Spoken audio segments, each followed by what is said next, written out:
Good morning. The council will come to the order. Please take a quorum roll call, Madam Clerk.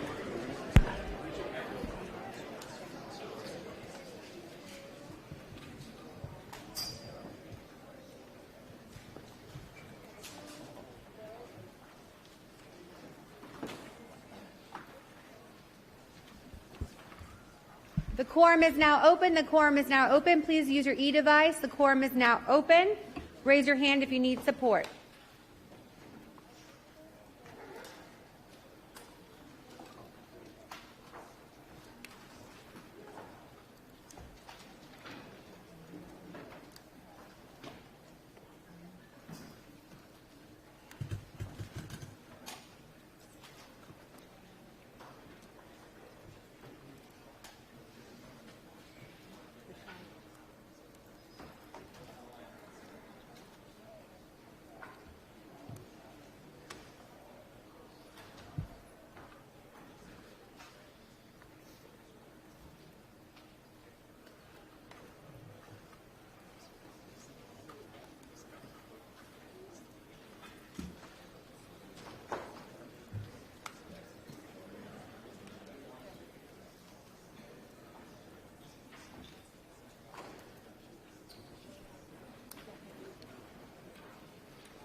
I will now call on those who have not used the e-device for a voice vote. Alderman Hopkins.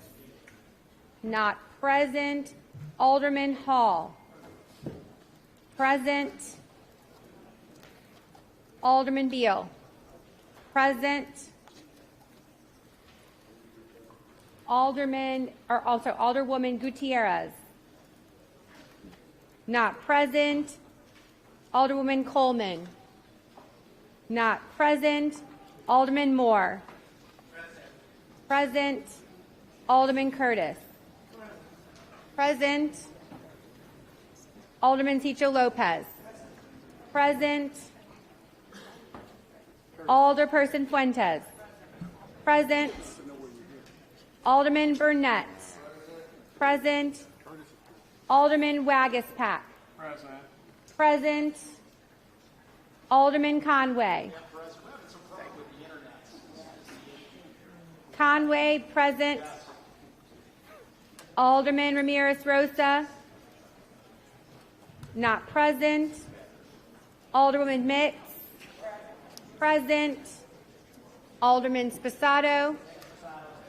Sposato is present. Alderman Gardner.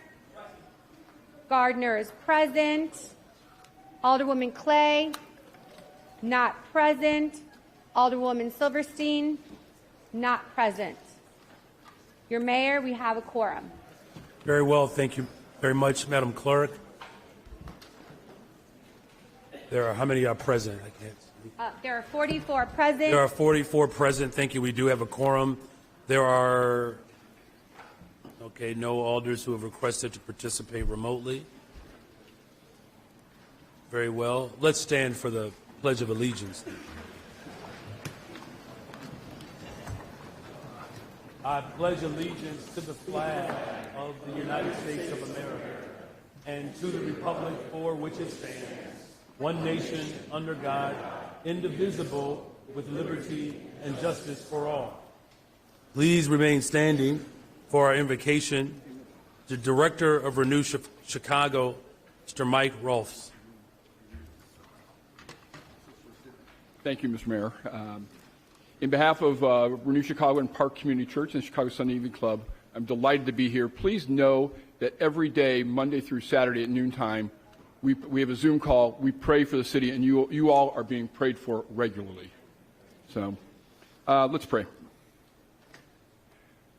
Father, this is a big day for the city. A budget address is a reflection of our values, so we are grateful for the work of the mayor and his team that have put together the budget. I ask for an anointing of him from the crown of his head to the soles of his feet, that he will present boldly and he will present clearly the direction that they would like to take the city. We ask for a spirit of wisdom and discernment for the council, that they may be fully fully engaged, and that please just control their minds, bend their wills to your purposes and to your glory and for the good of our people and for the callings that they've taken to build a good and great city. Father, we're mindful next week, we have another important week in our nation's history, that a spirit of tranquility will rule. We may not know, but it certainly is within your control. So you know the man or the woman that you have in store to be our next president. So regardless, let's have it a spirit of peace and just remind ourselves the truth about this country. And we respond with gratitude. And as we move into November, our lives should be marked with gratitude. And whether we call our providence, whether we call him Messiah or Allah or Yahweh or those whose faith is known to you alone, Lord, we just ask for grateful hearts. And for those of us who follow Jesus, we should be especially reminded, because we know that you did a work that we could not have done ourselves, and our only response can be gratitude. On all these things we pray, amen. Please, you may be seated.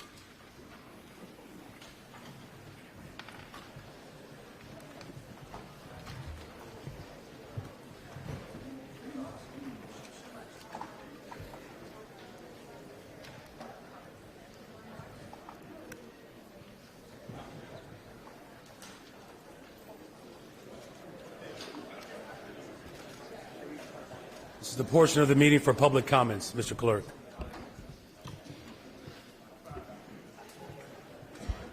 The council will now begin the public comment period, which is limited to a maximum of 30 minutes. Each speaker is limited to 3 minutes. Speakers cannot yield or transfer their time to another speaker. Any written comments that have been submitted will be posted and made available for automatic review.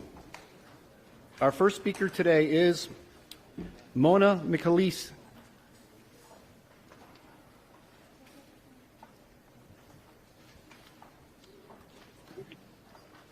Hello, can you hear me now? Yes, we can hear you. Good morning. Thank you. Good morning. Are you ready? Please, you may commence. Thank you. Thank you for the opportunity to speak with you. I am sure you would agree with the statement. To deny an individual of their First Amendment right would be a violation of fundamental public policy. My job as a citizen is to bring to you the problem, and as a governmental body, it is your job to solve it. My concern is this. Scientology has what is called safe pointing. They have been doing this for decades, and now it seems to be a normal way of doing business. This normalization extends directly to the weaponization of CPD. There are OIG investigations right now in your city pertaining to this inappropriate relationship. There are other cases in several states that will expose them for what they are doing. The RICO case, human trafficking, child sexual abuse and exploitation, fair gaming, harassment, and labor abuse cases. They are working themselves through the courts. There is a case in your city right now, in fact today, that goes against a First Amendment demonstrator. If this goes to trial, God forbid, it will give a black eye to your city. They don't want their horrors exposed. This is P. Diddy, Epstein, and Nassar on steroids. Let me give you an example of what I'm talking about. This is behind the scenes. A 12-year-old is counseling a grown man. This is standard procedure. These words are spoken to the grown man locked in a room with a child, and I quote, "While we cannot guarantee you that the matters revealed in this list will be held forever secret, we can promise you faithfully that no part of what your answer is will be given to the police or to the state. No Scientologist will ever bear witness against you in court." Here's some actual questions. And as I said, I quote, I just lost my paper, sorry. Have you committed a crime? How, when, where? Give details. Have you ever done anything you don't want me to know? Have you masturbated? Have you smothered a baby? I know those are cringeworthy. I'm sorry. Sadly, a child must know what these words mean, and they have to define, explain, and show what the words mean during their training, even like the masturbation. All sessions are audio and video recorded. I am asking you, please question your relationship or your loyalty to this abusing, family-destroying cult, saying that being in a cult for adults is perfectly legal, and it is a choice, but kids cannot consent. Thank you, and I yield back my time. Thank you very much for your comments. Our next speaker is Jody Wiedeker.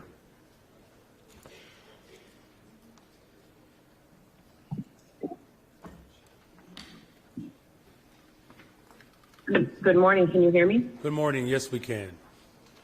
Good morning, Mayor Johnson and Chicago City Council. My name is Jody Whitaker, and I'm speaking on behalf of the Chicago Alliance for Animals, more than 3,000 members.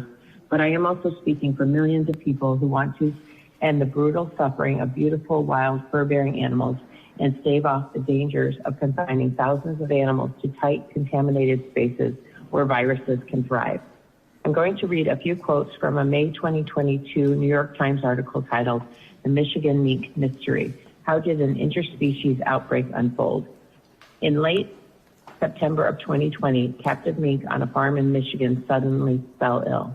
They stopped eating, struggled to breathe, and bled from the nose, according to a report from the World Organization for Animal Health. 2,000 animals died. Laboratory testing soon confirmed that the mink were infected with the coronavirus. The Centers for Disease Control and Prevention dispatched a team of outbreak investigators who collaborated with other agencies to swab mink, farm workers, and a menagerie of other animals from rats to raccoons to determine how the virus had spread. "We tried to leave no stone unturned," said Dr. Casey Barton-Verhavrish, who directs the CDC's One Health Office.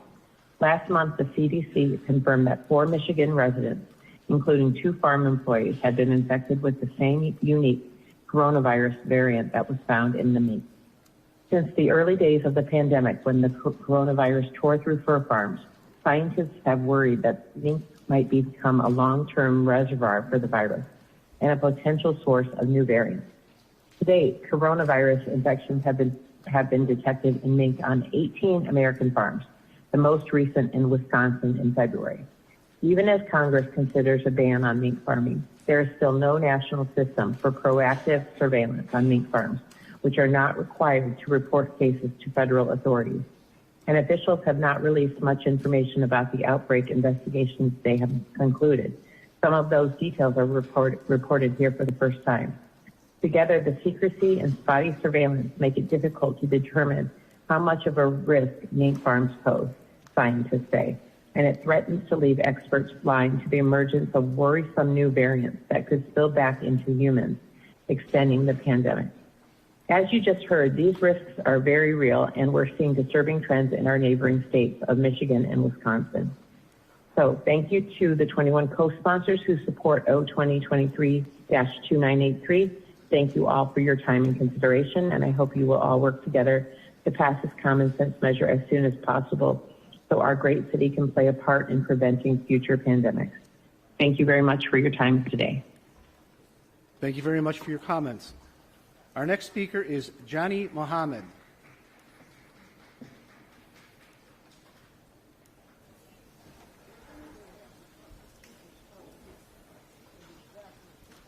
Good morning. Good morning. My name is Johnny J.C. Muhammad, and I am grateful, happy, and humble to be given the opportunity to speak at this morning's City Council hearing. The mayor and the City Council has a serious and sacred responsibility to manage the finances of this city. But when we look back at the city's current financial predicament, it has become all too apparent that over the decades, individuals occupying these positions have not respected this responsibility in a manner that provides this city with the fiscal health that it requires for its residents. The city's greatest resources are its residents, and managing our resources in a way that invests in individuals, families, and communities will inevitably contribute to the long-term physical health of this city. But in order to do that, you, our public officials, must not be too reluctant, too hesitant, or too timid to tax the rich and the wealthy of this city. We need bold, courageous leadership that will defend the interests of struggling, poor, and working class people of the city of Chicago. We need expanded mental health services.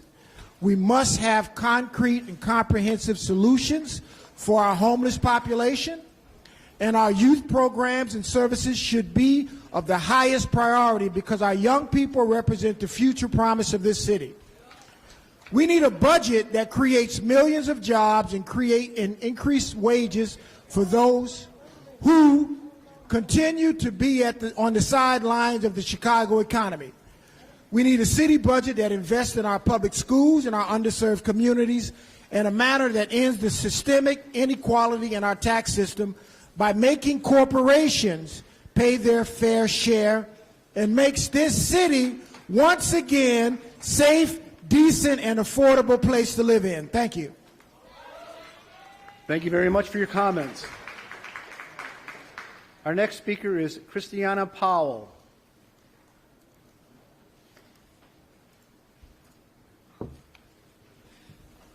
Good morning.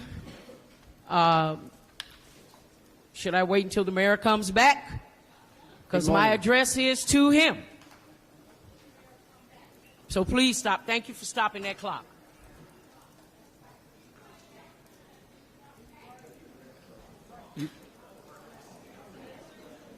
You can continue your comments, please. That is not fair. The clock should be stopped, put back at 3 minutes. The mayor, the head of this council, the leader of this city that I have come to address has stepped off for whatever reason. For whatever reason. And that in this I'm being disrespected as a resident and a citizen of the city of Chicago who pays taxes and votes. So I'm going to wait. I'm going to wait. Because I will not be disrespected. You, as pro tem, I can listen to your public comment. Thank you.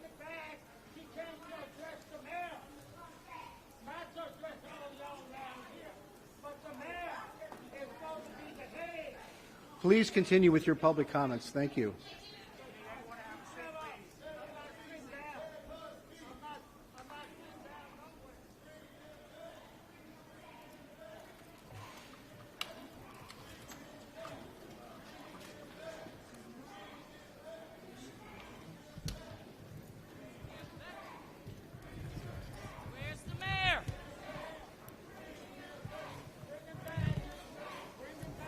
Where is the head?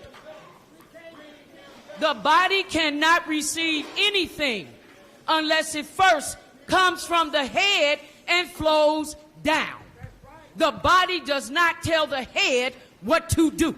And if the head is not present, then the body will become discombobulated in its choices, its decisions, and in its standing. So, Mayor Johnson, I voted for you. Please respect my vote.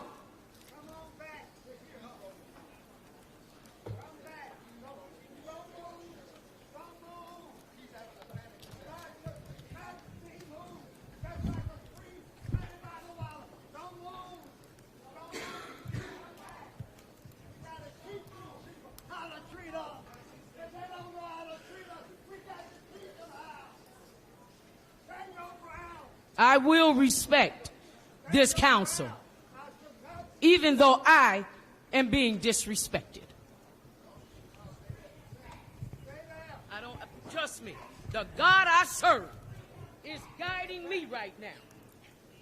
Therefore, I stand on what he tells me to do, which is stand still.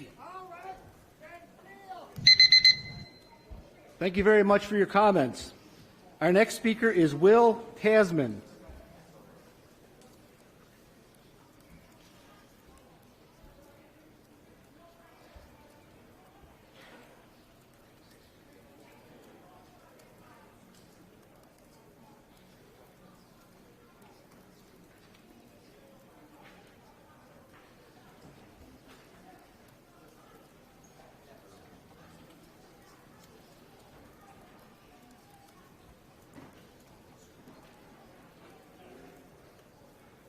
Our next speaker is Will Hansman.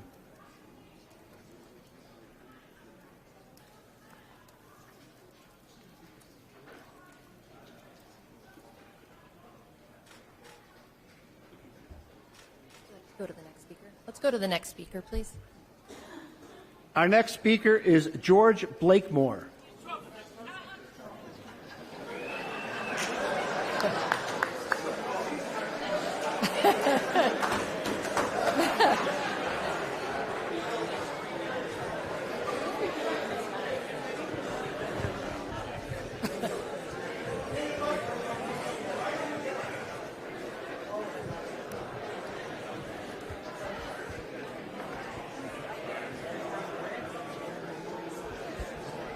Our next speaker is George Blakemore. I got a question. I have a question. How are not done without the head leading them? Point of order.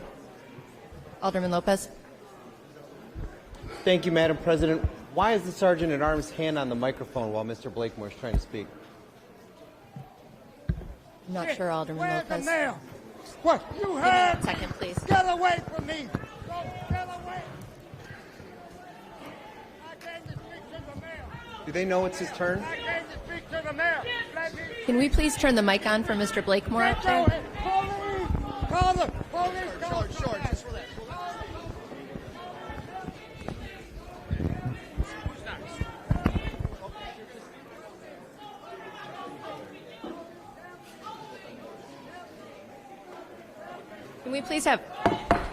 Can we please have order upstairs? We're trying to get the mic on for Mr. Blakemore.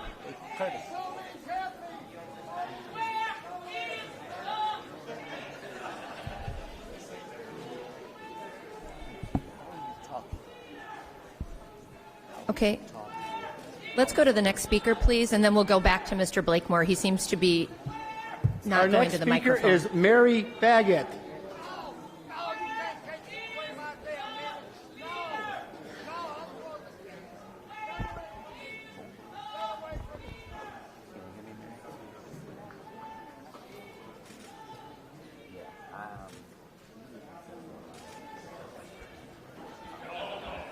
Our next speaker is Mary Baggett.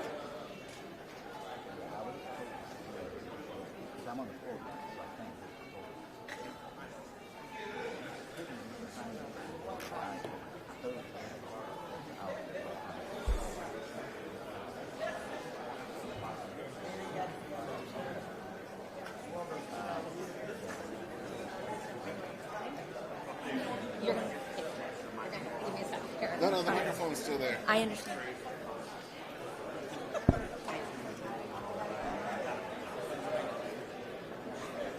If you guys could just bear with us for 1 second, it looks like they're trying to restore order up there to ensure that all the people that are signed up to speak can speak. Just bear with us for 1 moment.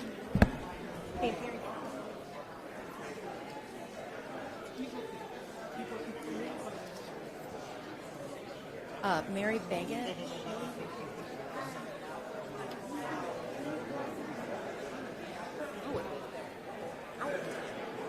What do we do now?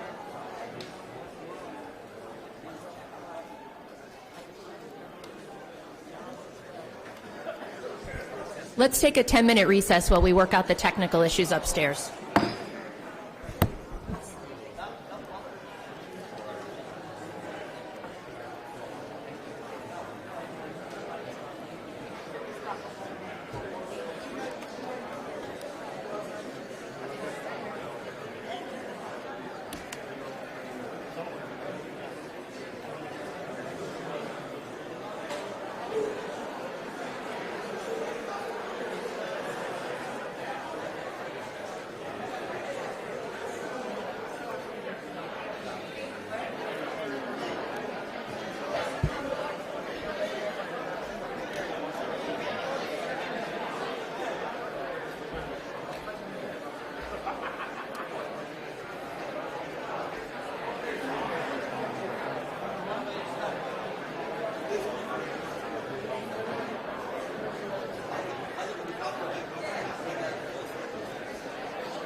Tony beat up on the...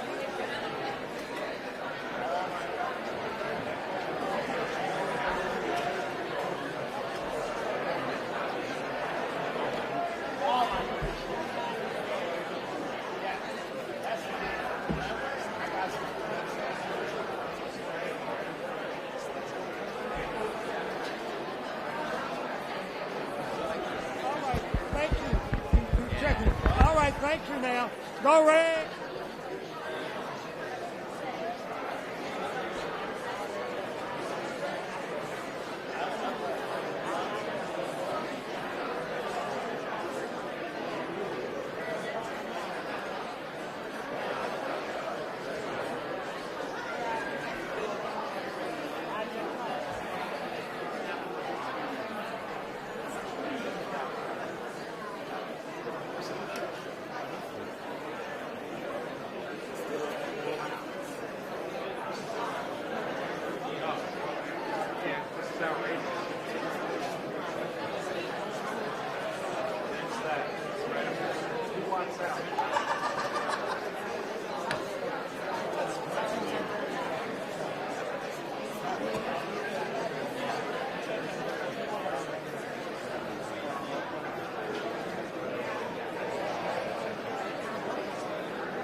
All right, the meeting will come back to order. Meeting will come back to order. Mr. Clerk will pick up where we left off in public comments before I took a moment. Our next speaker this morning is Will Hansman. This meeting will come back to order, please. Alders, could you please return to your spots? The public that is here witnessing today, would you please return to your seats? This meeting will come back to order. Mr. Clerk. Our next speaker this morning is Will Hansman.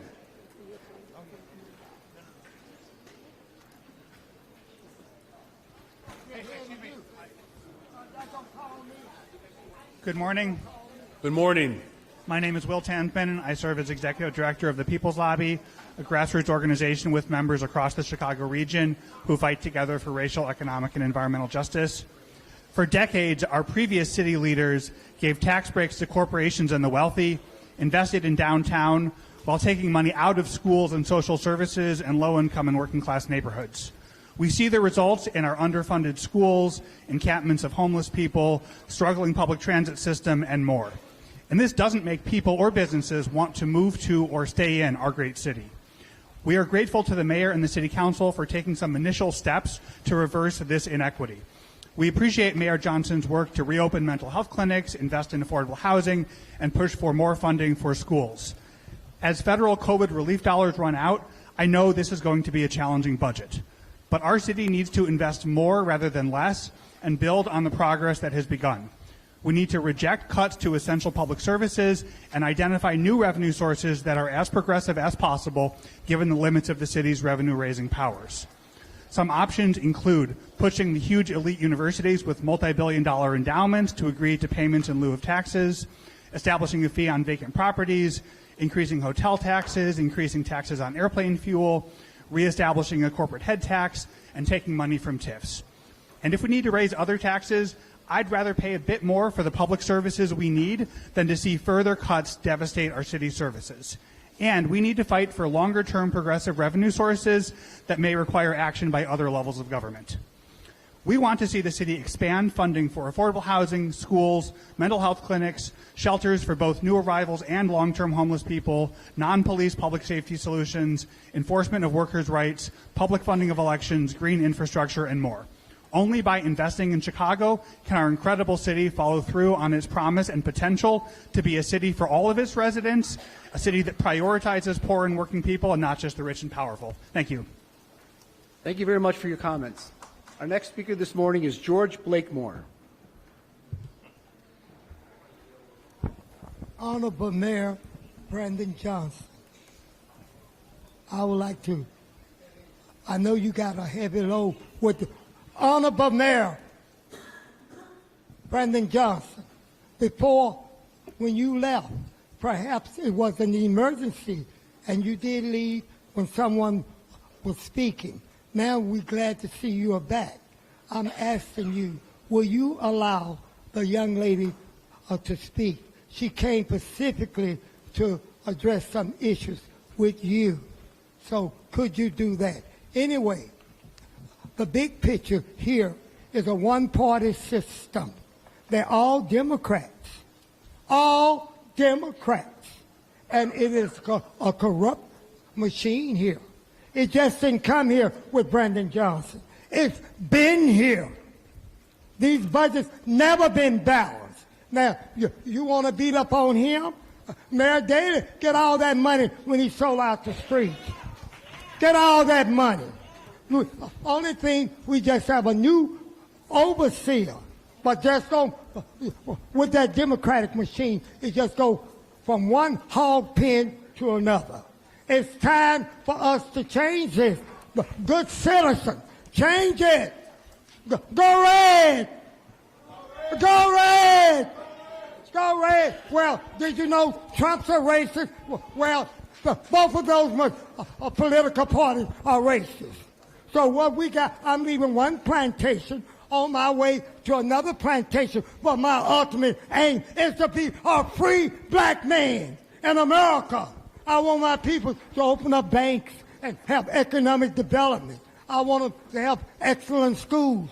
We cannot depend on these political hacks, especially these Democrats. Go red! Go red! Go red! Now, Honorable Brandon Johnson, will you do this? Let the lady come back because she thinks so much of you. She came down to address you. And I'm sure that it had to be an emergency for you to leave. You just wouldn't walk away from a citizen. No, you wouldn't. He wouldn't. She voted for you. So I know good well that it had to be an emergency. But now you back, and you now are the head. You running this plantation now. Call her back. Call her back. Thank you. Come back, young lady. Come back to speak. Oh, come back, young lady. Okay, no, I'm for the people. Come back, young lady. Come back, young lady. All right, thank you. Come back, young lady. Thank you very much for your comments. Our next speaker Just a second, is... Mr. Clerk. Before we, let's proceed with the names in order. And for the young woman who wanted to speak to me directly, we'll give some consideration to that. But let's continue on, okay? Our next speaker is Mary Baggett.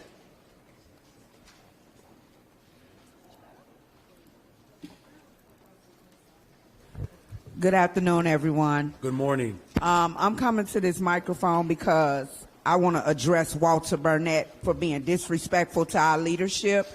Basically telling her she don't oversee the surrounding area. She's a president that sits on our local advisory council / CAC board.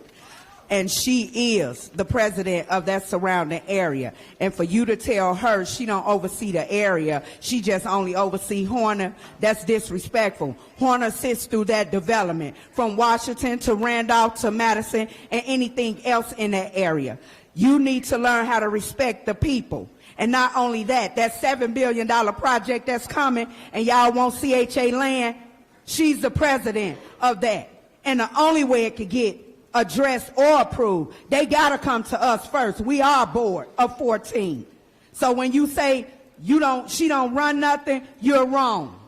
You need to learn how to be respectful to the people. And also this contract steering, y'all need to stop that too. Stopping people from working in your ward, black contractors, all of that. You need to stop it in the 27th ward. You're very disrespectful and it needs to end. Your vote come from us as people. Y'all look to these other nationalities like they the only ones out here. But us as blacks put votes in too. So respect us, Walter Burnett. And I'm saying that loud and clear so you can hear me. I'm not done with you. I'm coming for you. And that's it and that's all. So I'm done with that and that Mayor Brandon Johnson. I am a 30-year city employee whom retired June of 2022. You all did not pay us for COVID. You all did not pay us our retro pay when we retired. They had the audacity to say July 1st was when the contract was signed and that we didn't qualify for COVID pay. But y'all let somebody come in, got hired within 6 months, received COVID pay, received retro pay, all of that. I took sick during that time with COVID, and also I worked hard for 30 years for the city. I fought with the union, Local 1001. I deserved my retro pay and I deserved my COVID pay. I got sick during that time. And it's many of us that are retired that took sick and did not receive our pay. You need to look into that. A lot of these people that denied us, they all got these deals under the table with positions. to stop us from receiving our pay as retirees. We want our pay. Thank you very much for your comments. Our next speaker is Janet M. C.A.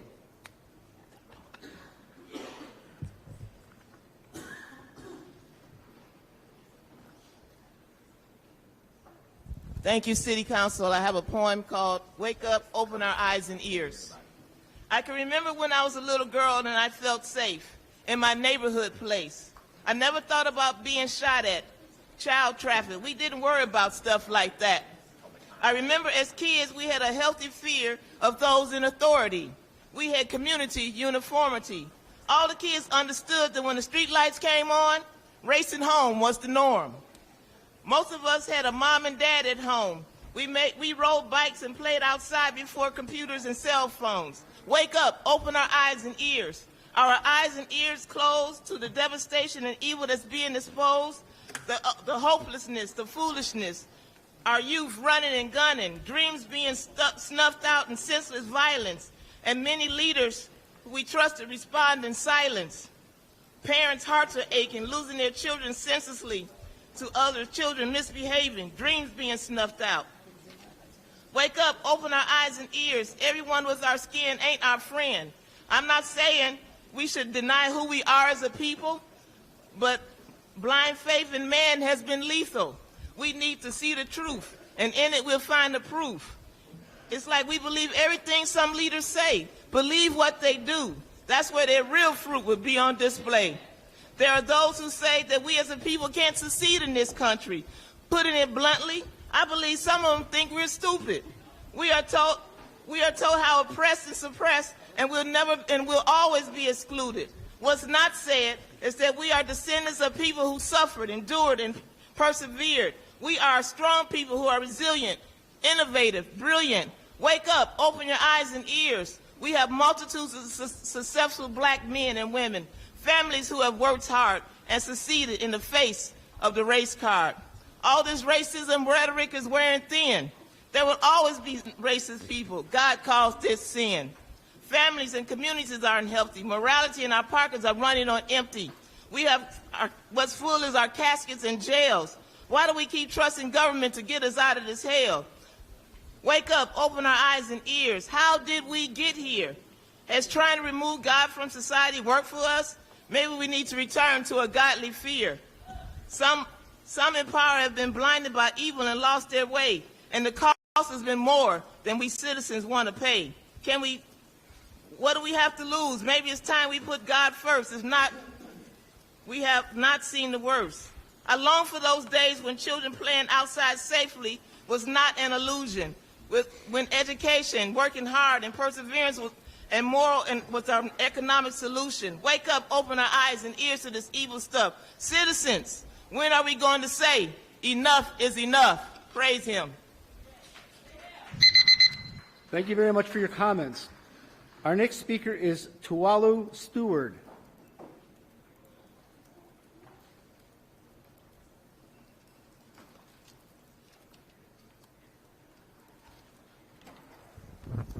Hello, Mayor Johnson. I have one thing I want to say to you. How you doing, Mayor Johnson? My name is Suwani, and I want to know, why did you give all the migrants all the funds and people out here suffering with their kids, homeless, like me? I am disabled. I cannot pay my rent. The landlord is trying to evict me out of my house with my kids. I've been calling down here telling complaints about what's going on in my building. People been getting stabbed, everything in my building. I have 2 disabled kids, and I'm very struggling paying my rent. And I've been making complaints about the building. All I get, closed, case is closed, case is closed.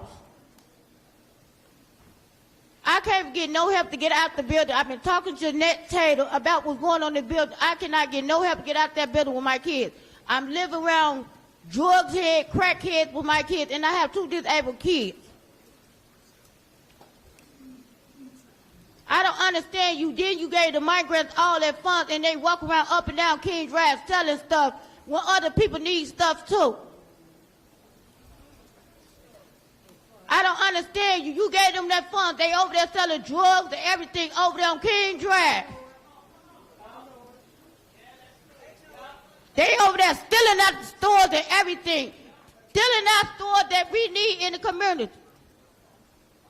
You sitting up and gave them migrants all that fun with people sleeping on the streets. You wrong for that. You need some help.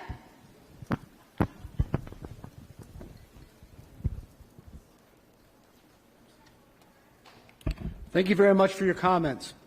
Our next speaker is Sister Sakaya S. Mohammed.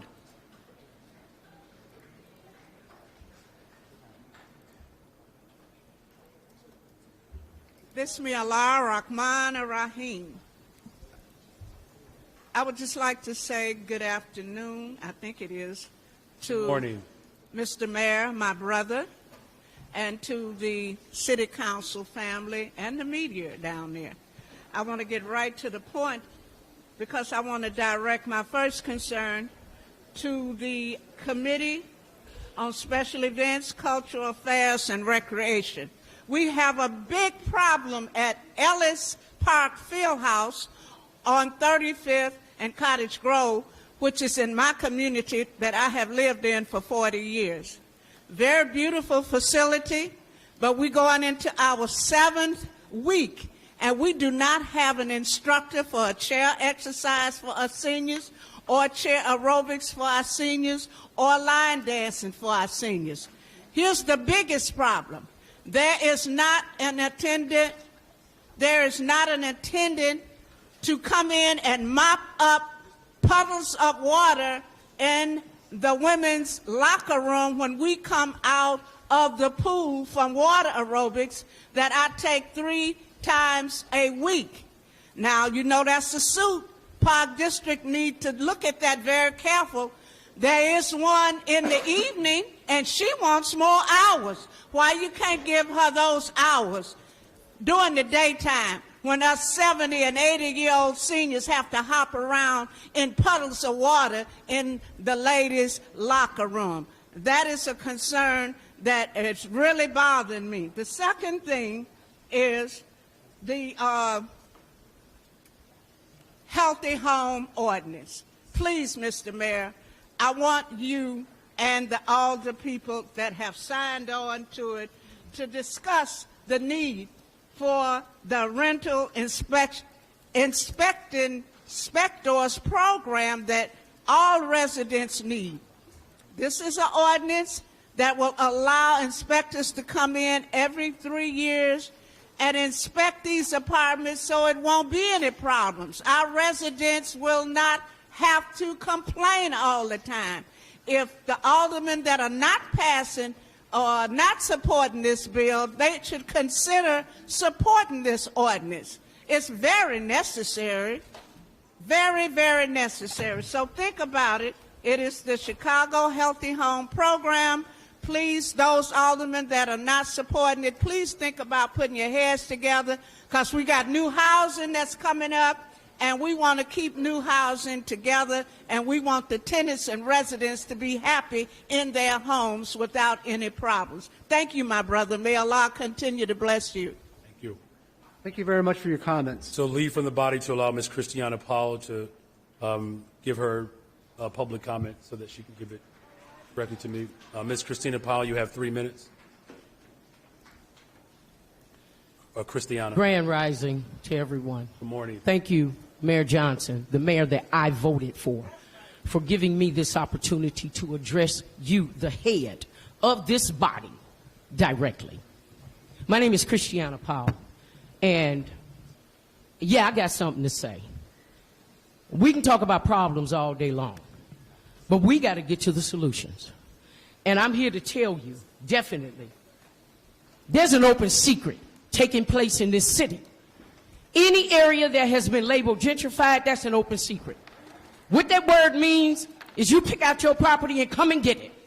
But it seems like they're only coming after what is owned by black folks on the south side of Chicago, in Woodlawn and in South Shore. So now, if you all want to look at me and say, okay, she done joined the group or whatever, let me take you back to August the 16th, when 30 Cook County Sheriff's officers was kicking in my door, 64 years old, a veteran of the United States Army, okay? Kicking in my door, to steal my property because the bank committed fraud. I fought them for 7 years. And for the last 2 years, I've had to be a pro se litigant, which means, for those who don't understand, I had to study federal law and I had to study state law because I had to go in and fight myself because I couldn't get no help. They're stealing, not they. You all are allowing it to happen because it's an open secret. You know what's going on. They're stealing the property that is generational wealth, inheritance, and legacy of black people. My family owned that property since 1950. They want to say that I went into foreclosure because I couldn't pay my mortgage. I need to show you my bank statement. I could have paid my mortgage for the next 3 years and never put another dime in the bank. I am a black woman who ain't broke. But they want to think we all are. And I'm here to tell you, thus say the Lord of hosts, I miss nothing. I sleep and I do not slumber. Touch not my anointed, do no harm to my prophet. And you've done that to both of them, to my anointed prophet. You put your hands on me. You put your hands on my promised land. You allowed them to steal it. Now you got to answer to God. And he is somebody that you don't want to deal with because he knows what has been taking place. What you've done in the dark is now going to come to the light. I am here to inform you. I am on assignment. You will be exposed if you so much as compromised your spiritual beliefs. Thank you very much for your comments. Your Honor, there are no further speakers who have timely Very signed well. up for the Thank you, public Mr. comment Clerk. period. That completes our public comments at this time. Madam Clerk, communications is what's next. The following communications from the Honorable Brandon Johnson, Mayor, who was filed in my office on October 25th, 2024 at 3:57 p.m. Dear Clerk Valencia, please be advised that at the City Council meeting of October 30th, 2024, during that portion of the meeting devoted to a communications from the Mayor, see Rule 3, I will be delivering the Mayor's budget address for the City of Chicago budget for 2025. Please include this letter to your agenda for that portion of the above referenced City Council meeting. Very truly yours, Brandon Johnson, Mayor. Well, very well. Thank you very much, Madam Clerk. We're grateful that our city treasurer has also joined us. Let's please give a nice round of applause for our clerk as well as our treasurer.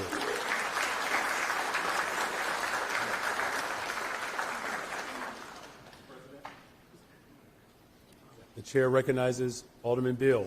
Thank you, Mr. President. Mr. President, before you give your remarks on the budget, I would like to ask, are budget books ready at the proceeding of this meeting?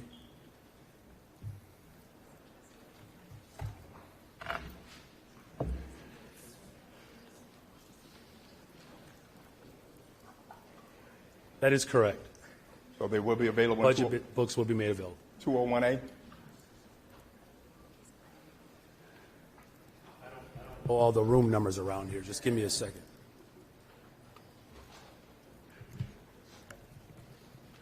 We'll confirm that location for you. Okay, Mr. President, I just wanted to go on the record, as well as a lot of my colleagues, that the budget address was postponed over 2 weeks, and we have a $1 billion deficit, and if books are not readily available, I move that we push budget briefings back to November 13th. I don't believe that move, or that, is that a move? Yes, What's it is. a move? That is a motion Okay. to move if books are not readily I don't just want to make sure that we're talking about a motion and not a move.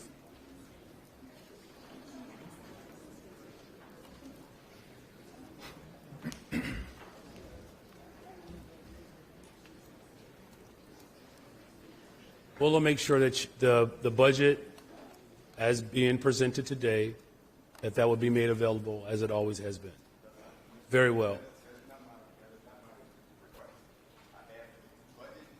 Are ready. I've just said Today. that the budget book, as well as electronically, all of it will be made available today. Okay? Thank you. You're welcome. How's everybody doing today? All right, that's good. It's a little parliamentary dynamics. And then there's more. Chair recognizes Alder Gutierrez.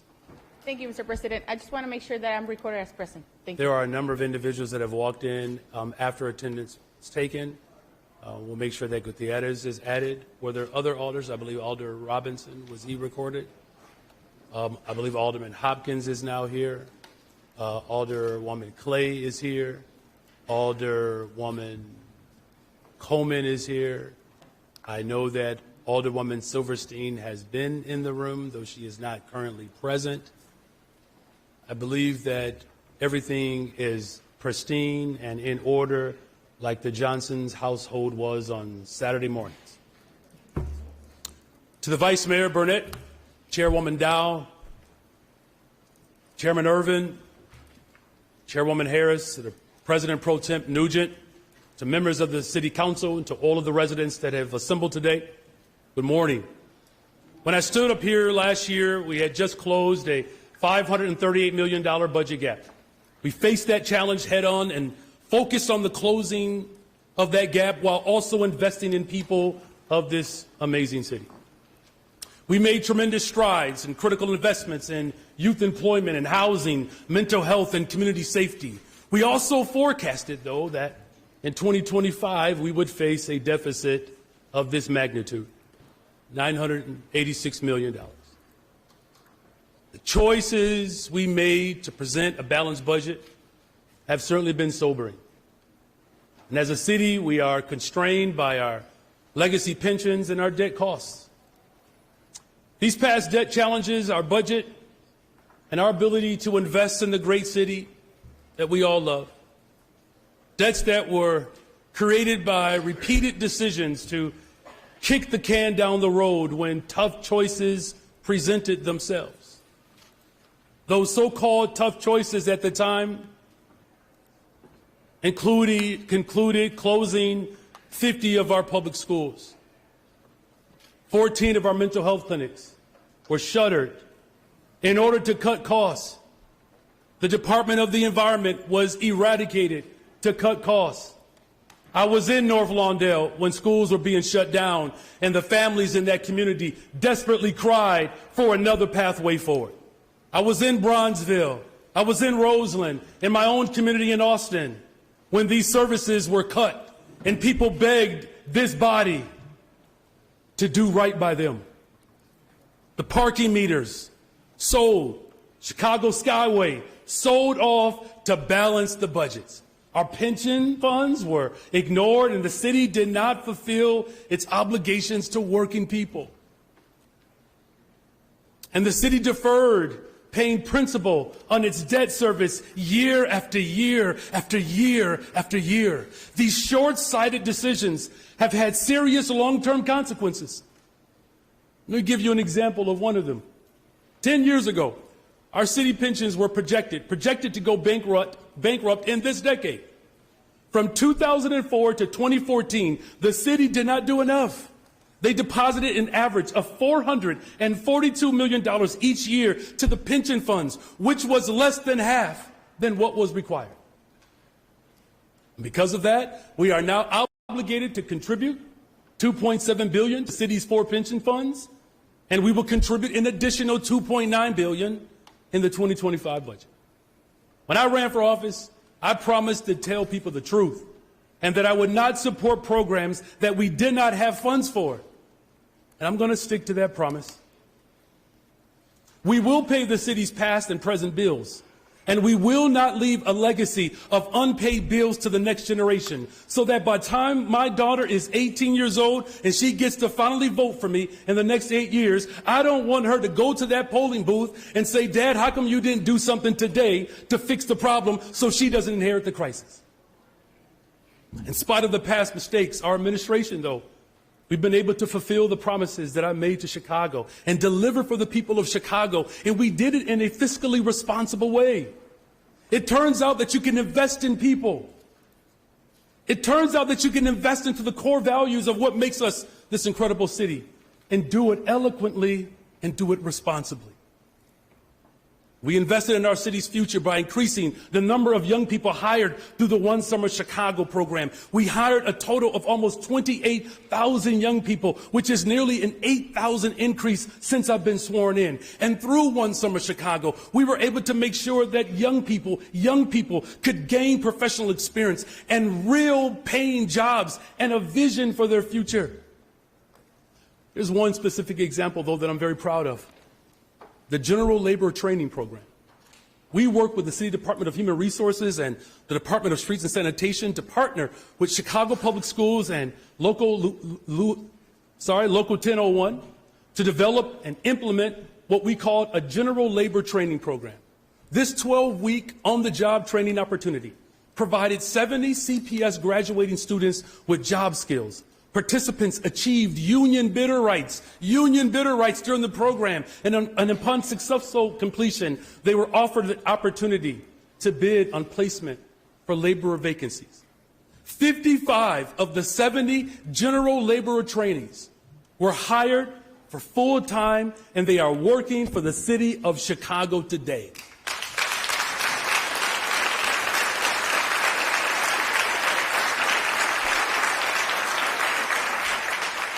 In fact, we have one of our newest city employees that's here today. Jakia Brown is here with us today. Jakia was hired directly from the trainee program and is an example of how job opportunity can change the career trajectory of our city's young people. And under my leadership, Chicago has become the most pro-worker city in America. This year, we enacted the most expansive paid leave statute for a major city. The impact of this legislation will be felt by over 1 million workers, effectively doubling the amount of paid leave available. Workers now have significantly more time to spend with their families, personal health needs, and of course to care for their loved ones. Additionally, we enacted the One Fair Wage Ordinance with the support of a coalition of partners, including community advocates from the One Fair Wage Coalition and Women Employed. Together, we eliminated the sub-minimum wage for over 60,000 tip workers. This reform boosts the livelihoods of hundreds of thousands of Chicagoans, primarily women of color, and supports small businesses so that it encouraged people to get back into the restaurant and hospitality industries. And under my leadership, we became a safer city. We invested in programs and strategies that are proven to foster safe communities, and the results speak for themselves. Since I've been in office, we have seen a decrease in homicides, shootings, robberies, vehicular hijackings, criminal sexual assaults. Look, it's a lot of work to be done, but we are moving in the right direction. I promised that during my first term that I would promote 200 new detectives to the Chicago Police Department. Well, we have achieved that, and we did it without increasing the number of sworn officers. And today I'm proud that by the end of the year, that goal will be fully realized. And promoting these brave men and women to be detectives has already begun to pay dividends. Right now, we have a homicide clearance rate of nearly 54%. And again, while we have more work to do, you all, it is the highest since 2015. So I do want to thank our Superintendent Snelling and the brave women and men of the Chicago Police Department for facilitating hard work to make sure that this city continues to make progress.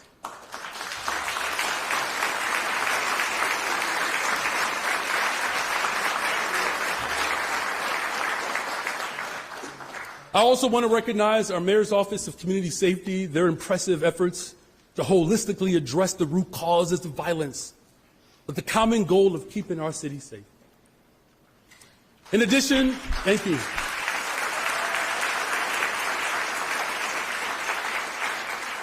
In addition to keeping Chicago safe, we delivered on a long sought after promise to expand our mental health system.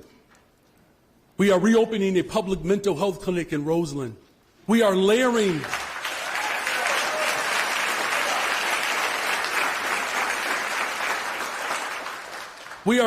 mental health services into the Lower West Side CDPH clinic in Pilsen, and we have integrated.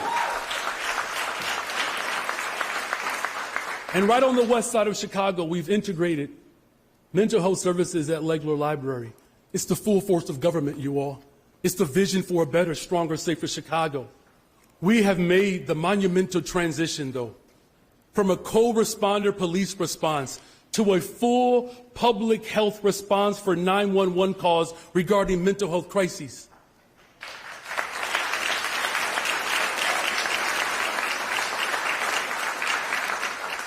Now, this work would not have been possible without the strong partnership and the leadership of my friend and ally and my sister, Alderwoman Rodriguez Sanchez.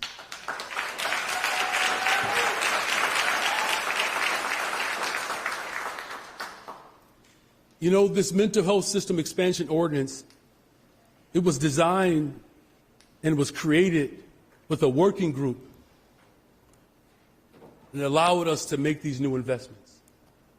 But for me, this work to expand mental health access it is personal. I often talk about my brother Leon, who is my hero. He struggled with mental illness and died addicted and unhoused. And I believe that a real commitment to mental health and treating people rather than criminalizing these individuals who are experiencing trauma, that allows for lives to be extended on this earth.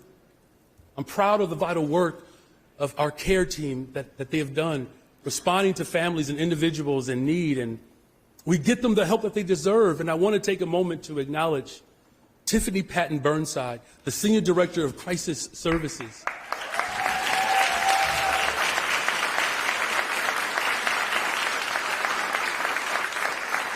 You know, Tiffany has been such an integral part of the care leadership team and a passionate advocate for her team. And this program, from the start, Tiffany has shepherded. And so thank you, Tiffany, and to your entire team.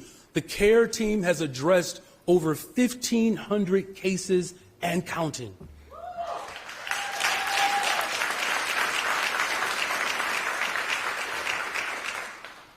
Under my leadership, we supported our residents in their time of need.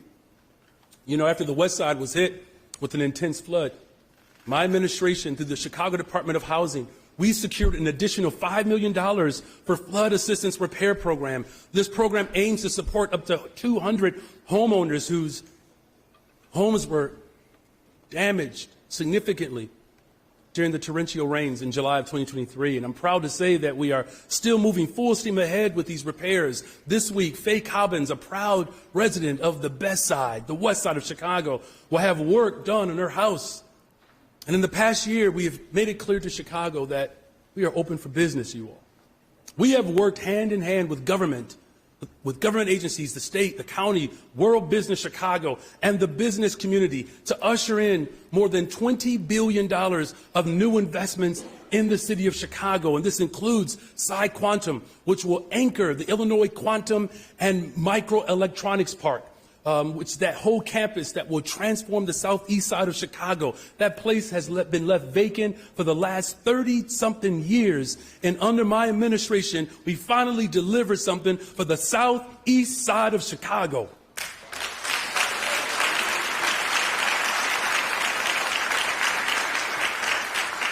The LaSalle Street investments that will convert 4 underutilized offices into mixed-use buildings and create more than 1,000 new apartments, affordable homes downtown. We broke ground in Google's new Chicago headquarters at the Thompson Center. We celebrated the 1-year anniversary since the opening of the Temporary Bally's temporary casino site, which currently employs over 450 residents, and we began construction on that $1.7 billion permanent casino project. We also celebrated renovations to the J.P. Morgan Chase building, O'Hare's global expansion, and countless other projects. These investments demonstrate the deep confidence that business has in Chicago and in my administration. This past year, we demonstrated what it means to be a global city. This summer, we showed the world why Chicago is genuinely the greatest freaking city in the world when we hosted the best Democratic National Convention, brought over $370 million to this city. Even the press said if it goes well, it won't be because of him, but if it goes bad, it will be because of him. Well, guess what? It went well. The city of Chicago made a promise to the world that we would show up for the world. So I'm here to say, yes, sometimes even the press gets it wrong. But in addition to an historic, but not all the time, be easy. In addition to an historic DNC, we hosted major sporting events and countless music events and festivals, and we generated more than $800 million in the economic impact of our city. After a successful summer, I got a chance to travel to London to continue to strengthen Chicago's global presence and drive new opportunities for investments and economic growth and international collaboration. This trip resulted in another pro-Chicago decision being made, where Perks, a company that will provide access to affordable health care services to workers at not-for-profits and micro-businesses, they have chosen to locate its first U.S. headquarters right here in Chicago. And in partnership with Choose Chicago, the MPEA, we've seen Chicago solidify its status as the best city in the U.S. for conventions, with 82 total meetings at the McCormick Place so far this year, with more than 1 million attendees, creating numerous job opportunities and having long-lasting impact on the vitality of this city. And just last month, we hosted the International Manufacturing Technology Show, one of the largest trade shows in the world, at the McCormick Place, attracting nearly 90,000 attendees.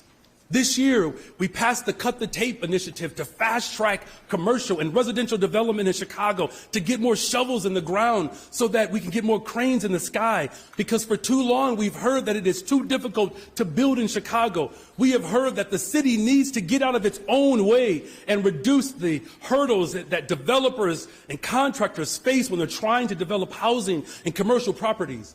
And that is why last year, I signed that executive order, requiring 14 city departments to evaluate their development process and propose solutions that will remove the bottleneck and to accelerate review and approval timelines. And we're seeing the impact of this already. Developments are moving faster and the pipeline is growing. For example, the time that it takes for a project to get to the Plan Commission is down 40%, from 131 days to 79 days. And I want to thank the broad coalition of development leaders that work with my team to contribute to this plan. The many developers, the architects, contractors, attorneys, lenders, advocates, and so many more. We kicked off this historic investment in our neighborhoods with our people and for our people when we passed the $1.25 billion housing and economic development bond, the largest economic development bond and investment for housing and economic development in the history of Chicago. This administration continues to make history for the people of this city. And this bond is a game changer for our city. $625 million.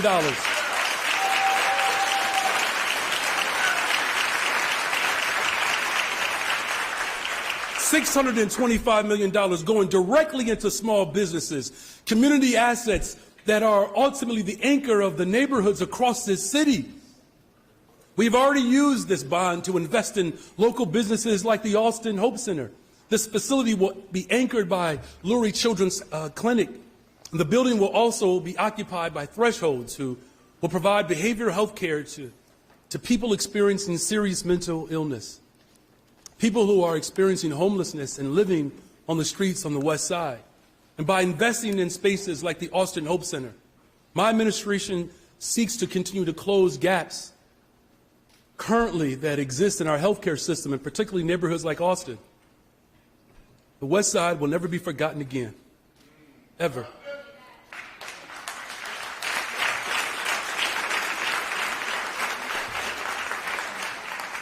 In addition to investing in our business development and our commercial real estate, the other $625 million will go towards building more affordable homes. I'm so tired of black people being kicked out of this city. The Negro Removal Act has been a decades of negligence for our people. We're going to keep building and preserving and repairing homes across this city. That is what the people voted for. And that's what the people deserve, and that's what they're going to get in this budget.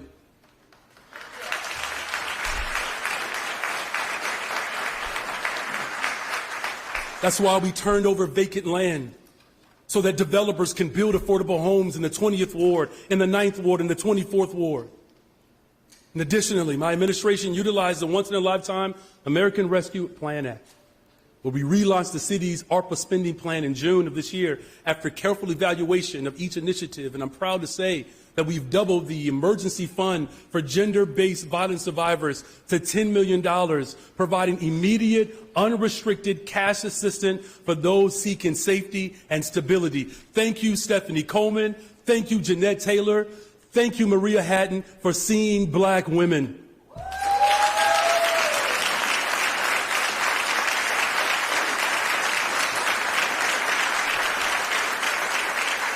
With ARPA, we also provided vital maternal health care through the expansion of the CDPH's Family Connections program.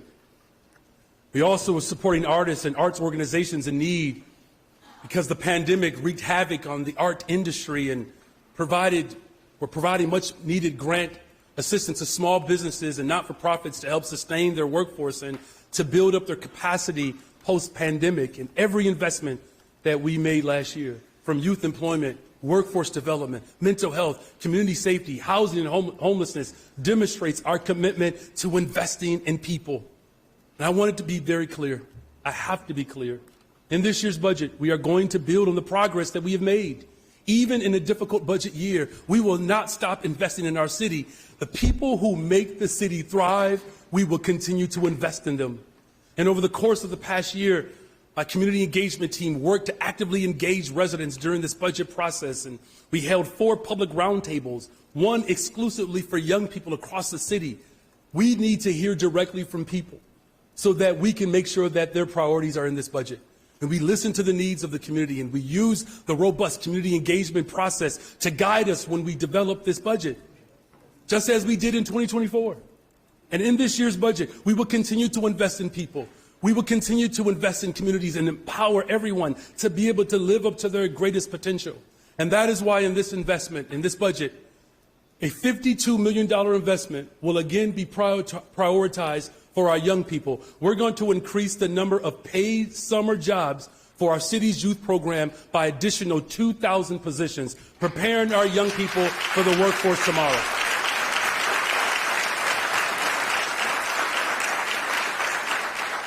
And in collaboration with Alderwoman Fuentes, we will build upon the foundation set this year by expanding the number of peacekeeper positions within the One Summer Chicago, while also enhancing the My Shy, My Future website and the mobile application to incorporate the tools and resources of the Peace Book. The Peace Book program is not only about hiring our young people, but it's about enabling them to directly contribute to the safety of our city. I want to thank Alderwoman Fuentes and DFSS Commissioner Brandy Kanazi for their tireless effort, the teamwork that they put in to make sure that components of the Peace Book become a reality. And in fact, the 2025 budget, the work of Alderwoman Fuentes and the work of Commissioner Kanazi will make sure that the components of the Peace Book finally make it in its totality in the 2025 budget.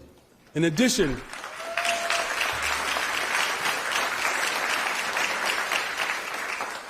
to the One Summer Chicago, city departments will once again host student interns and trainees, creating a pathway for our young people to find careers in public service.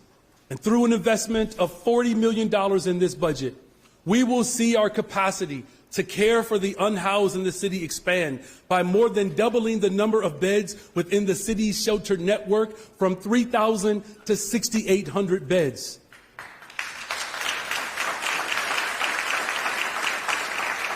Through our partnership with the state of Illinois, our vision for a one-shelter system where anyone that needs help can find assistance will begin to take shape. With an investment of $30 million, we will continue to move households from temporary homeless shelters or unsheltered locations into stable housing through the city's rapid rehousing program and accelerating our moving events. Let me say this other note about this one shelter system. When our city was under attack by the governor of Texas, intentionally targeting our city, this city rose above the pettiness of nasty politics. Not only did we show up for new arrivals, we created a system that will benefit all of Chicago. When 70% of Chicagoans who are unhoused are black, we need to ensure that we create systems of care to respond to the people who need the help the most. Despite what Buddy did at the border, it did not stop us from moving forward. That's the strength of this city. That's the power of a welcoming city. That's the power of an administration that understands that we are not going to allow people to separate and to divide us. We're going to come out stronger, and we have, with a single shelter system that works for everyone.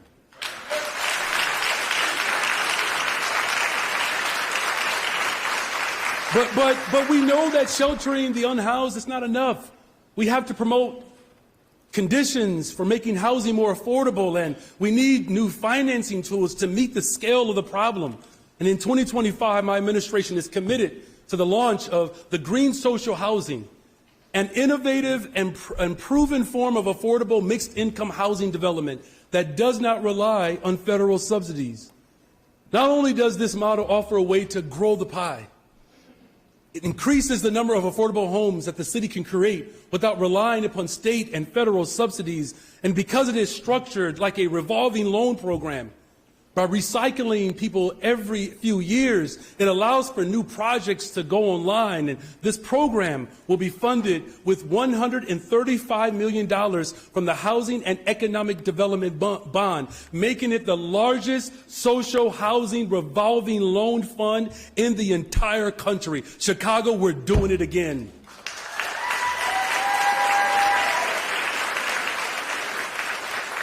Through this program, we aim to develop over 600 affordable and sustainable rental units for Chicagoans.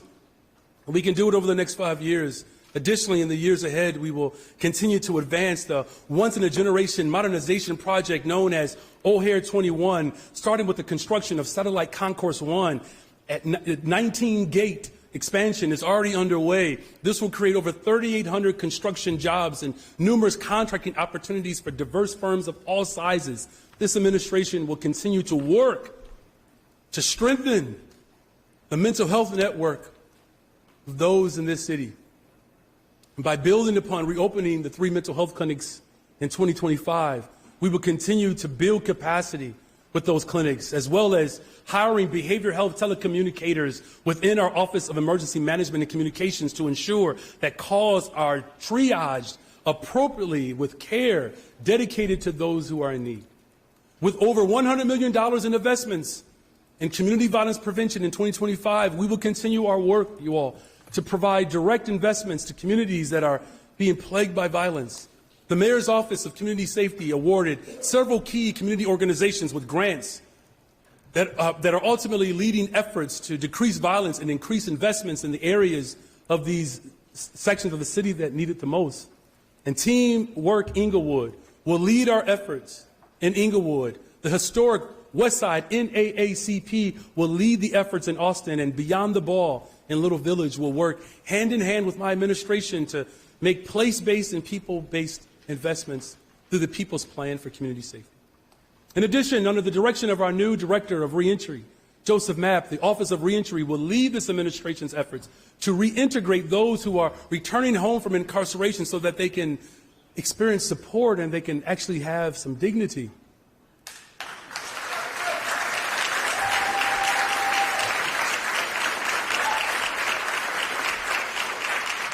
"2025 will see over $5 million awarded to community-based organizations who are on the front line doing this work.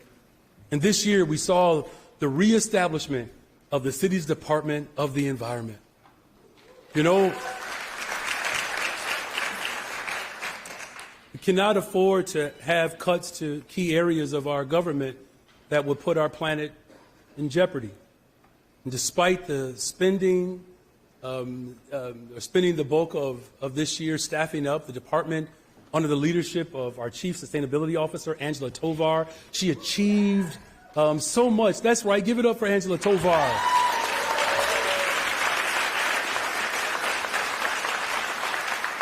So beginning in January, the city will celebrate a major milestone by transitioning its operations to 100% renewable electricity thanks to a contract with Constellation Energy to power all city-owned buildings, streetlights, Midway and O'Hare airports, Jardine, and all of the other 400-plus city facilities. And we are not resting just simply on these achievements alone.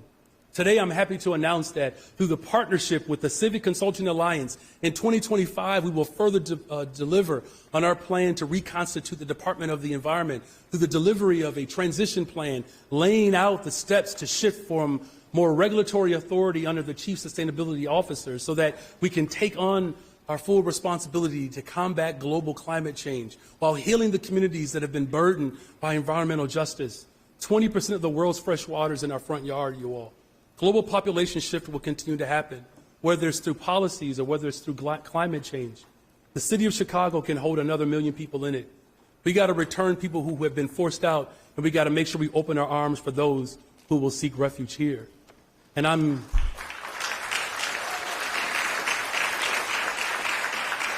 we are a global city with world-class attractions and festivals attended by people from around the world. You know, the budget invests $3 million additional funding dollars to enhance the cultural and special events hosted by our Department of Cultural Affairs and Special Events, with an increase of $1 million to our Arts Grants Program and DCASE's operational budget. Over $9 million in funding will go towards supporting artists and cultural organizations to foster creative initiatives and to contribute to the artistic and cultural vitality this city is known for, you all. We have accomplished so much this year. The investments that we have made it's a down payment of implementing the values I was elected to uphold. And because we cannot talk about making lasting change in our city without investing in young people, we can't talk about long transformational change in our city without talking about housing and mental health and community safety. These are the investments that will change this city. When I ran for mayor, I said the city's fiscal position was much worse than what was being forecast. And within months of taking office, our budget team, led by Annette Guzman, issued a revised forecast that, in fact, predicted that we would face a budget gap close to more than $1 billion, or at least $1 billion. And we are facing that challenge head on. We will continue to invest in our priorities so that we can build the future that we all want for a better, stronger, safer Chicago. We will not neglect our long-term obligations. We will pay our debt and our pensions. And we will continue to embrace business and economic development, but we have to work with less resources right now. But we really have to raise more revenue. Let me pause for a moment to be very clear. I stand here today before you with the absolute willingness to invest in Chicagoans and the willingness to make hard decisions so that we can be fiscally responsible, to balance a budget. And we can do that. We can do that. We can hold the truth of investment and being responsible.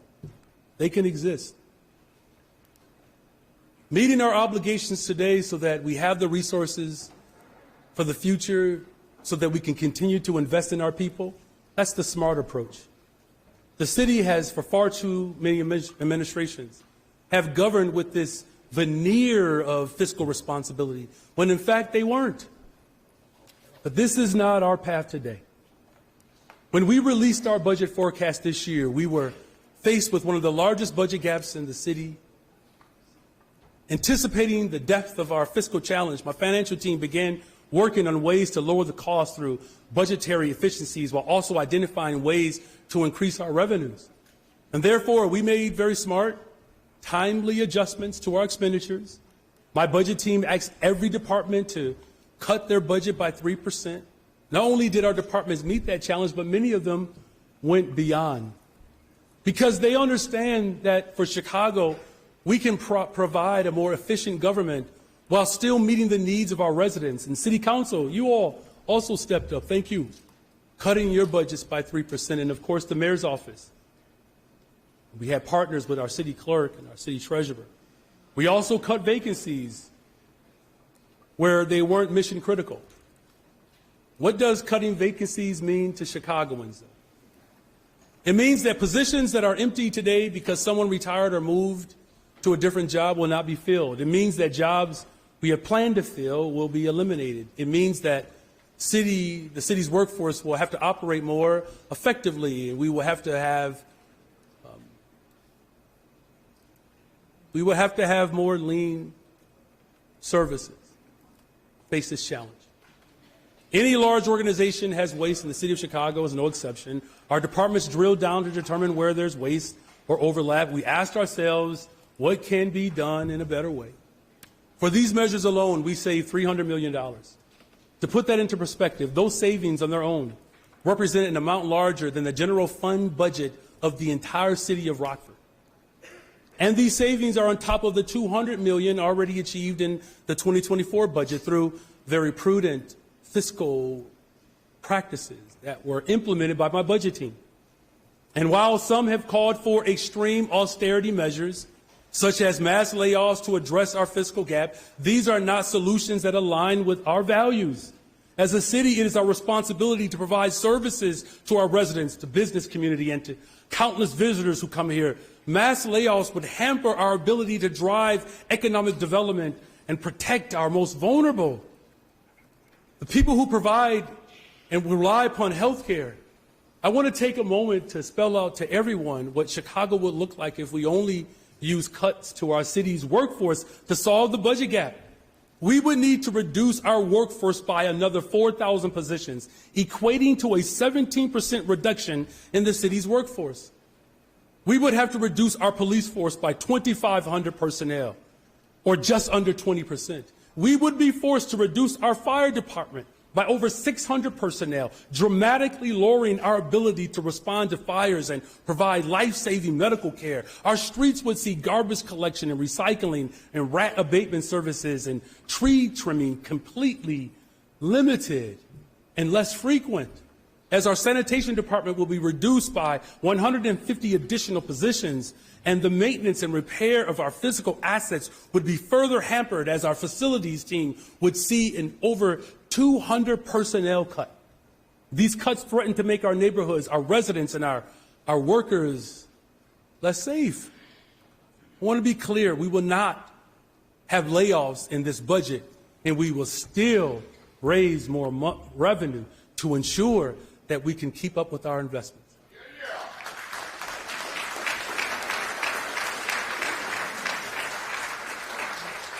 So here's what we did. We took a good look at our TIF funds. My administration has spent the last year examining every TIF district and worked with our departments to remove projects that are no longer viable while still reserving funding for projects that will benefit our overall city.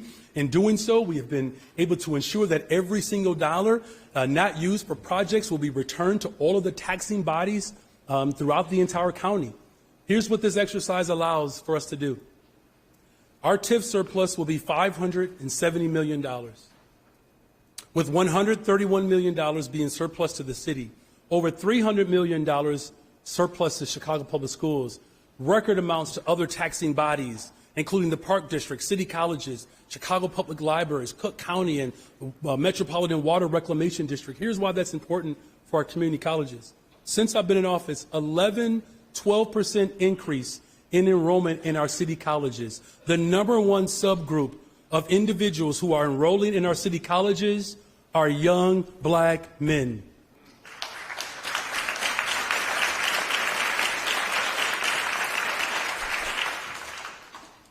So the billions of dollars of investments that are coming, we're creating the workforce that can benefit from those investments. In total, this budget includes over $400 million in additional revenue, including enhancements to our existing revenue streams. And through the leadership of the city's corporation council, we are cracking down on these bad actors and corporations that owe the city money, pursuing another $30 million through the efforts of our law department.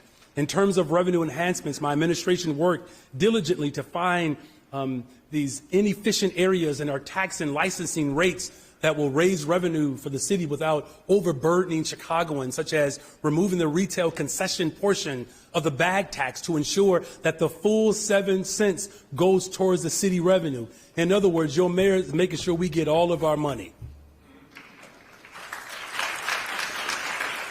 And here's what I've said from the start.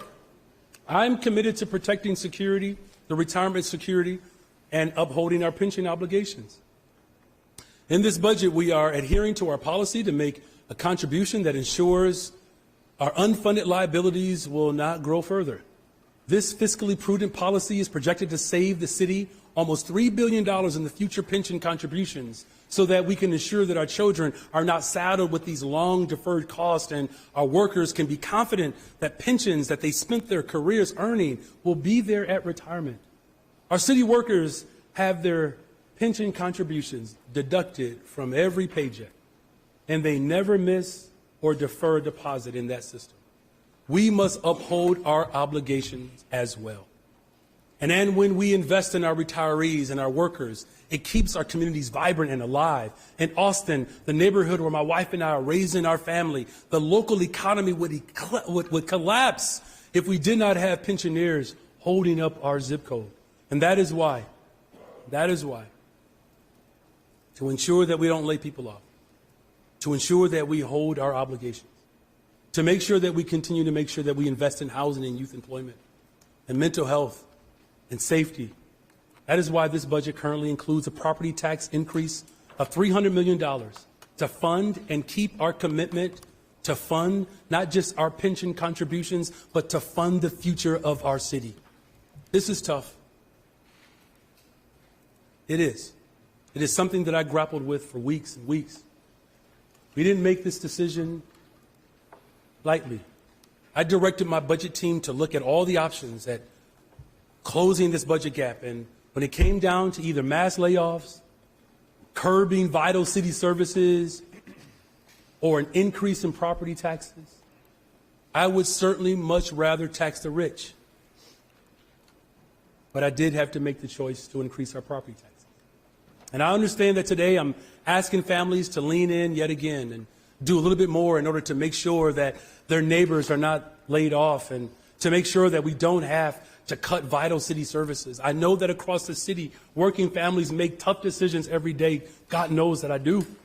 And whether it's the cost of childcare, paying utilities, certainly I know the challenge of paying utilities.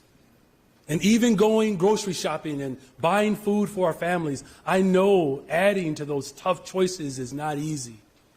But this was the best option that I have at this time.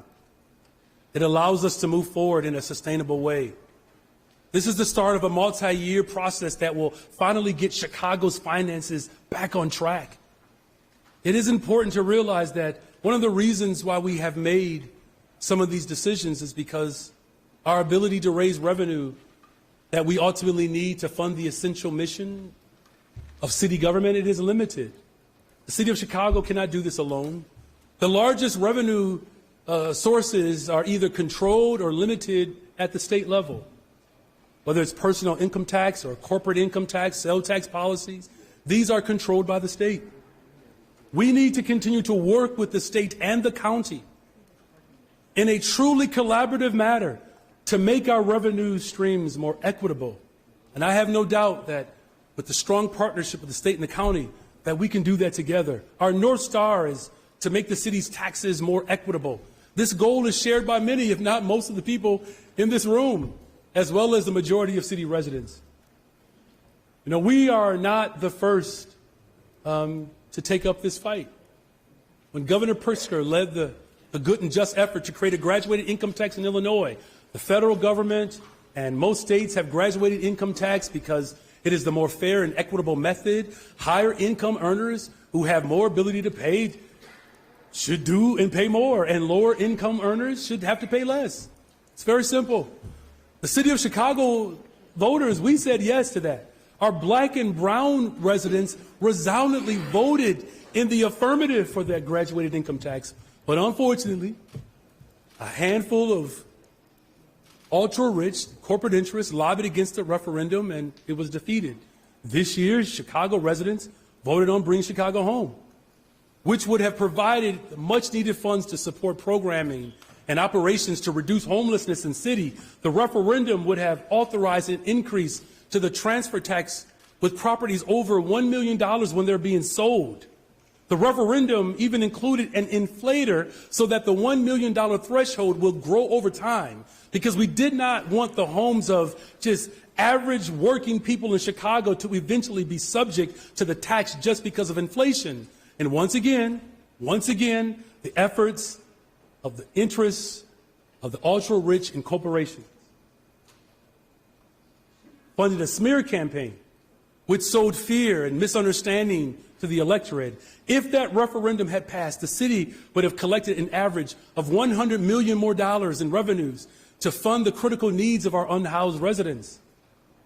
Do you know that the number of beds that we actually need to really transform our single shelter system, the number of beds that we need, the amount that prevented us from meeting that number was the exact amount of money we would have raised through Bring Chicago Home.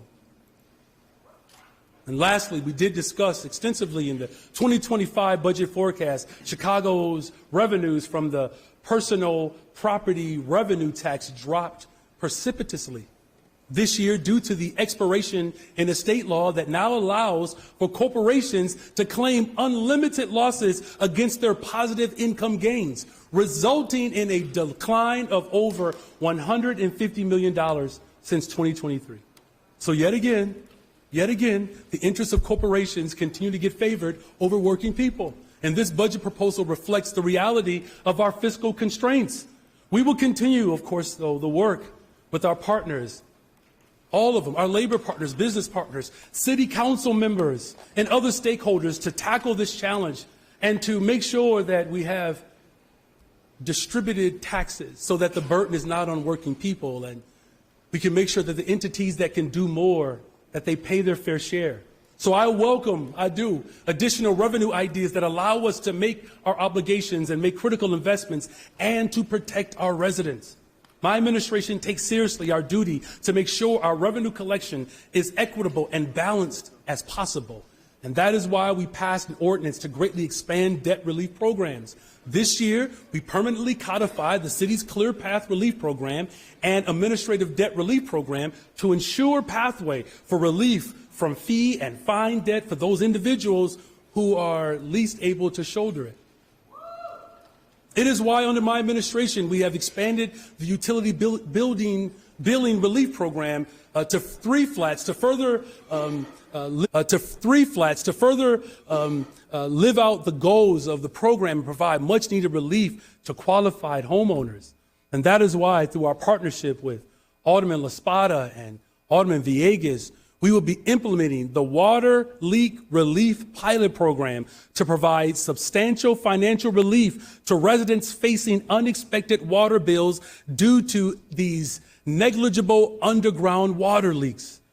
And we aren't stopping there. Next year, we will be instituting another parking ticket amnesty program. The 2025 amnesty, which my administration worked on with Chairwoman Dow and Vice Mayor Burnett to develop, will allow residents to get clean of their city parking debt penalties while repaying the principal that they owe. With this proposed budget, we are balanced, but we're not just balanced. We are focused on delivering to the people of Chicago.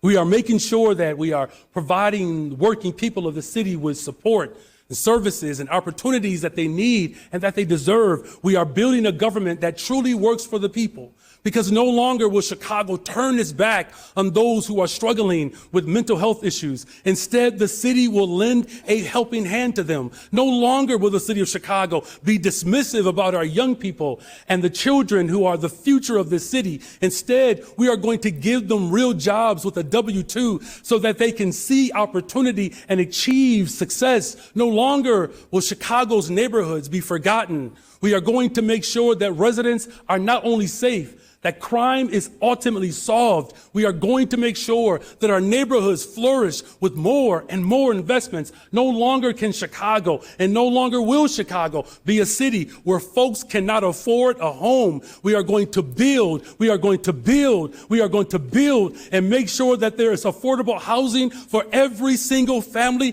who needs it. No more disinvestments, no more selling off our public assets. I am saying no to those bad habits and yes to the future of this city.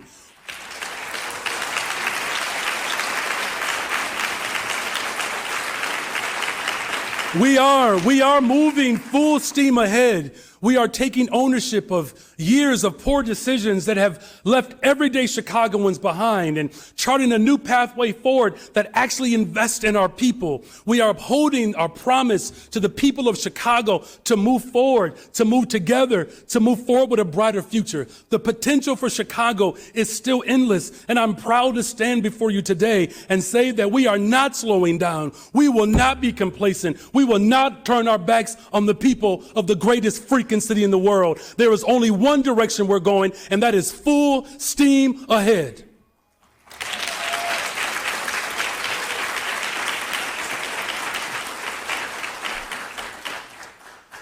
Now look, it's going to take all of us to tackle these challenges. The stuff that we've already done because we've done it together.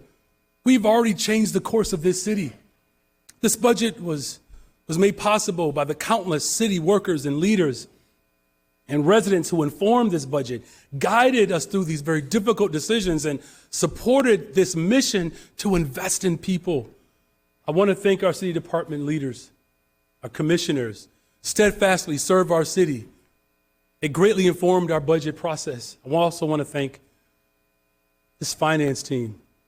Annette Guzman is a bad black, shut your mouth.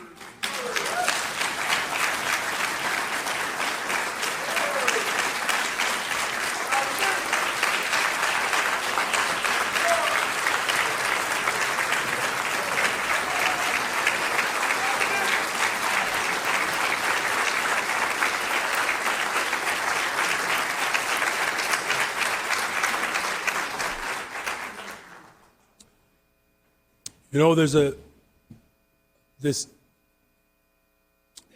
belief, unfortunately, in the ether that black women, that black men can't count, that we don't know how to do the fiscal stuff, even though every single decision that we are making is because of what other people did.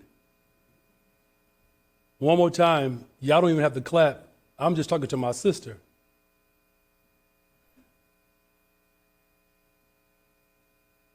Trust you.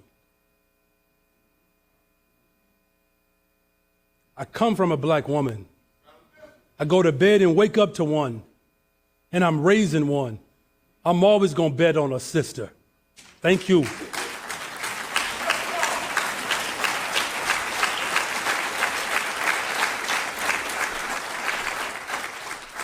To our Chief Financial Officer, Jill Jarowski.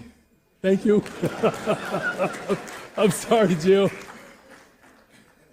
She also, too, is a bad mother. Watch your mouth. And to our City Comptroller, Chase, to the entire budget management team for their hard work. And, of course, I want to thank the residents who participated in the budget engagement roundtables and the meetings, voicing your concerns and your ideas. You are reflected in this budget. You are. It is my sincere belief that progress will not and cannot be made without the people of Chicago. And it is in this spirit of collaboration that we made tremendous gains in the first year of my administration, and we set our city on a path to true equity and promising to never leave behind black and brown communities.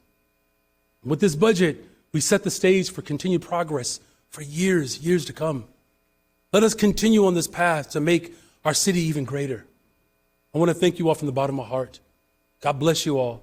God bless the city of Chicago. Thank you.